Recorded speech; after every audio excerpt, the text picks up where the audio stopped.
Honourable member for Burgeo-La Poile. Mr. Speaker, the 2014 Auditor General's report showed that the province is currently owed over $37 million in outstanding traffic fines. Government's current collection methods are only applied to accounts or fines of $400 or more.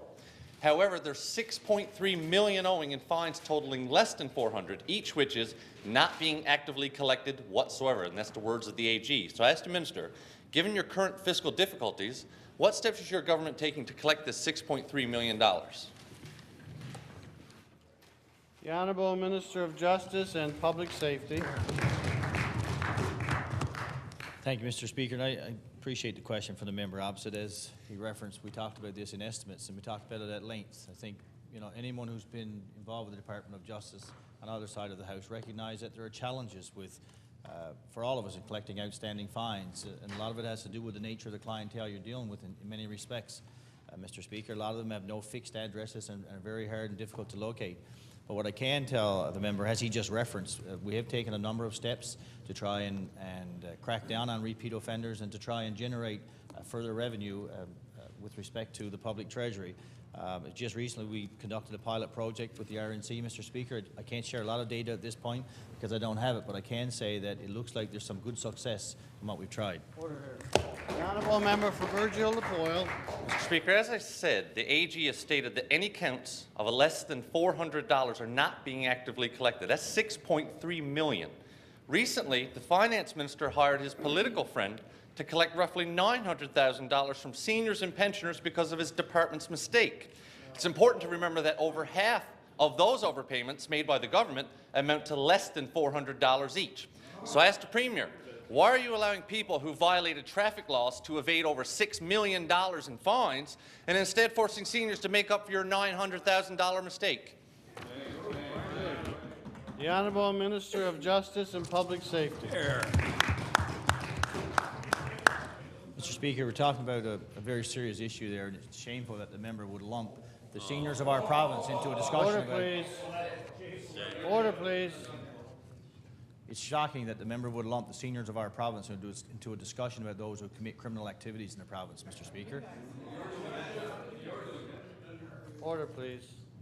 Mr. Speaker, as I said a few moments ago, we've taken a number of significant steps to increase our ability to enhance our ability to collect fines. We've garnished wages. We actually now do not allow driver's license. If the members are interested, I can continue, Mr. Speaker, but I'm not going to compete for airtime in question period. We garnish wages. We don't renew driver's licenses. We won't register vehicles, Mr. Speaker. The challenge with the clientele we're talking about is many of them drive without a license and a registered vehicle anyway. The Honourable member for Burgeo-La Poile. Mr. Speaker, it's shocking to hear that this government's priority is to prosecute seniors rather than offenders.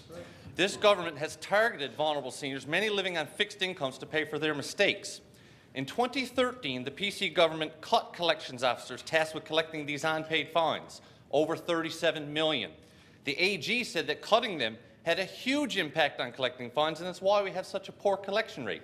So I asked the Premier again, how do you justify having Leo Bonnell go after seniors for $900,000 while downsizing those that should be collecting the $37 million owing by offenders? The Honourable Minister of Justice and Public Safety. Thank you, Mr. Speaker. It's certainly appropriate that the member wants to score political points. I accept that. That's part of the theatrics in the House of Assembly. But the fact that he would use seniors of the province and lump them into a discussion around criminals in the province, I think is just absolutely terrible. We're talking about a very serious... Order, please. We're talking about a very serious issue here. We're talking about those who commit crimes and have outstanding fines and trying to find a way to collect the fines. And to take the vulnerable and the seniors of the province and to lump them in with that discussion and to suggest that somehow there's a connection to that is absolutely atrocious in my view, Mr. Speaker. I've outlined to the member opposite very clearly that we've taken concrete steps to try and collect fines and will continue to pursue every option available to us. Order, please.